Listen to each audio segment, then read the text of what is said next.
성당 갈 때마다 옷장 앞에서 5분씩 고민해 보신 적 있으신가요? 일요일 아침 옷장 문을 열어놓고 멍하니 서 있습니다. 이 티셔츠 입고 가도 되나? 반바지는 너무한가? 에이, 그냥 아무거나 입자.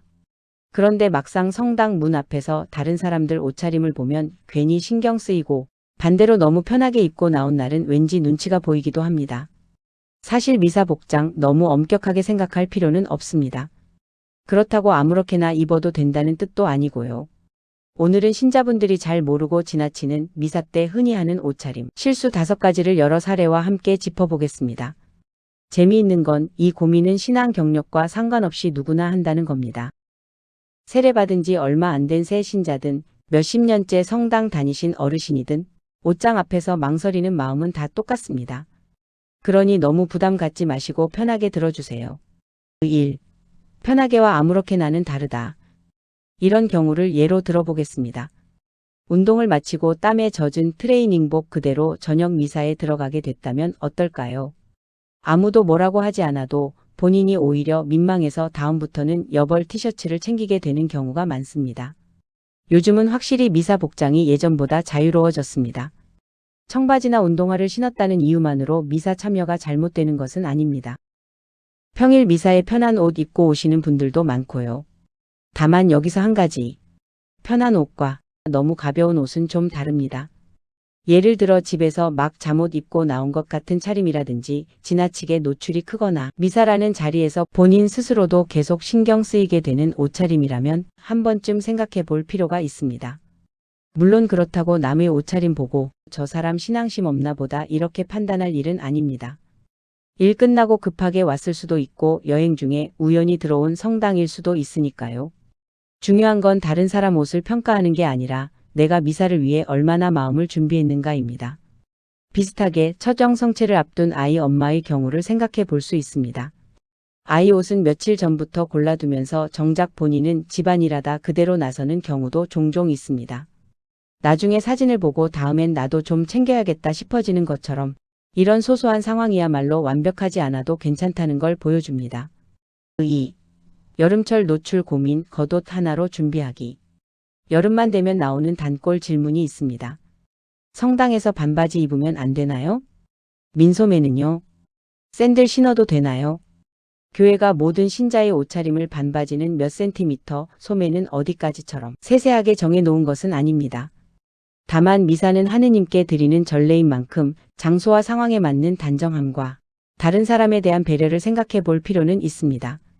한 가지 팁을 드리자면 얇은 겉옷 하나를 챙기면 옷차림 고민을 줄이는 데 도움이 됩니다.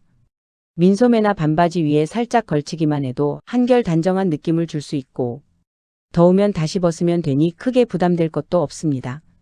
게다가 여름철 성당은 바깥과 달리 냉방 때문에 오히려 쌀쌀한 경우도 많습니다. 반팔 원피스나 슬리퍼 차림으로 갔다가 에어컨 바람에 발이 시리고 몸이 으슬으슬했다는 이야기 한 번쯤 들어보셨을 겁니다.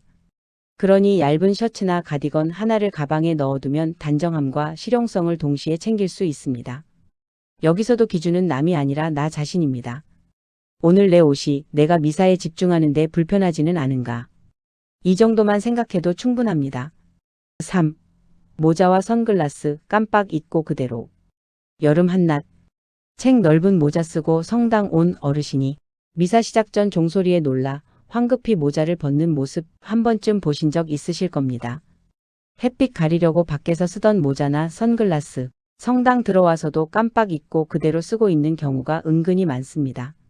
물론 눈 수술을 했거나 빛에 예민해서 혹은 치료 때문에 머리를 가려야 하는 분들도 계십니다.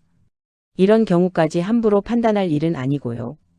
야외에서 햇빛을 가리기 위해 쓰던 모자나 선글라스는 특별한 사정이 없다면 성당에 들어와 자연스럽게 정리해두는 것이 좋겠습니다. 결국 핵심은 겉모습보다 성당 문을 넘으면서 몸과 마음을 정돈하는 작은 습관입니다. 모자 벗고 휴대폰 무음으로 바꾸고 잠깐 숨 고르는 것. 이런 사소한 행동들이 미사를 잘 시작하게 해주는 첫걸음이 됩니다. 4. 화려함과 향, 지나치면 조심할 것들. 좋은 옷 입고 성당 가는 건 전혀 문제 없습니다. 오히려 주의를 소중히 여겨서 평소보다 신경 써서 입고 오시는 분들도 많죠. 문제는 옷 자체가 아니라 너무 화려해서 스스로도 신경 쓰이거나 다른 사람이 미사에 집중하기 어려울 정도가 되는 경우입니다. 한 예로 걸을 때마다 소리 나는 액세서리나 신발은 미사 중 은근히 신경 쓰이게 만듭니다. 그리고 옷은 아니지만 꼭 같이 언급되는 게 향수입니다. 본인은 은은하다고 느껴도 가까이 앉은 다른 신자에게는 꽤 강하게 느껴질 수 있습니다. 그래서 지나치게 강한 향은 피하는 것이 배려가 될 수 있습니다. 그렇다고 꾸미면 안 된다는 뜻은 절대 아닙니다. 예쁜 옷, 화장, 액세서리 다 괜찮습니다. 다만 그 정도가 나와 주변 사람 모두의 집중을 방해하지 않으면 충분합니다. 반대로 누가 화려하게 입고 왔다고 뒤에서 이러쿵 저러쿵 하는 것도 마찬가지로 조심할 부분입니다. 결국 옷차림 예절은 나를 돌아보기 위한 기준이지 남을 평가하는 잣대는 아니니까요. 5. 가장 큰 실수는 옷 때문에 아예 안 가는 것. 마지막으로 가장 중요한 이야기입니다. 시장 다녀오다가 운동 끝내고 돌아가다가 퇴근하다가 문득 미사 시간이 다 됐는데 옷차림 때문에 망설이는 분들이 있습니다. 오늘 옷이 너무 편한데 그냥 다음에 갈까? 몇 년 만에 냉담을 풀고 성당에 가려다가 옷차림이 마음에 걸려서 발길을 돌리는 경우도 있습니다. 정말 안타까운 순간이죠. 복장 이야기가 미사 가는 것 자체를 막는 벽이 되어서는 안 됩니다. 누구나 늘 완벽하게 준비된 상태로 성당에 갈 수는 없습니다. 갑자기 마음이 움직일 수도 있고 힘든 하루 끝에 조용히 기도하고 싶을 수도 있으니까요. 그런 사람에게 필요한 건 옷에 대한 지적이 아니라 따뜻하게 맞아주는 공동체입니다. 그러니 우리도 성당에서 낯선 옷차림을 보게 되면 판단하기보다 이렇게 생각해 보면 어떨까요? 그래도 오늘 이분이 오셨구나. 이 마음 하나가 어떤 복장 규칙보다 더 중요할지도 모릅니다. 출장이나 여행 중에 낯선 본당에 들어가 본 분들도 이런 마음을 잘 아실 겁니다. 캐리어 끌고 들어온 나그네 같은 차림이라도 미사 마치고 나올 때 누군가 먼저 먼 길 오셨나 봐요 하고 인사해주면 그 한마디가 참 오래 남습니다. 결국 우리를 편안하게 하는 건 완벽한 옷차림이 아니라 서로를 향한 작은 관심입니다.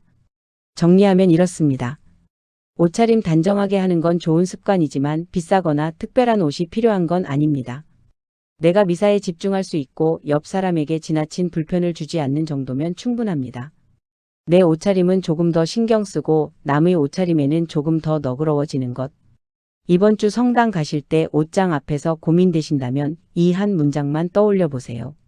나는 오늘 사람들에게 보이기 위해서가 아니라 하느님을 만나러 갑니다.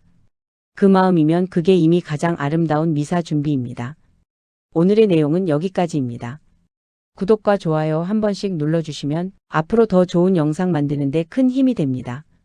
시청해 주셔서 감사합니다.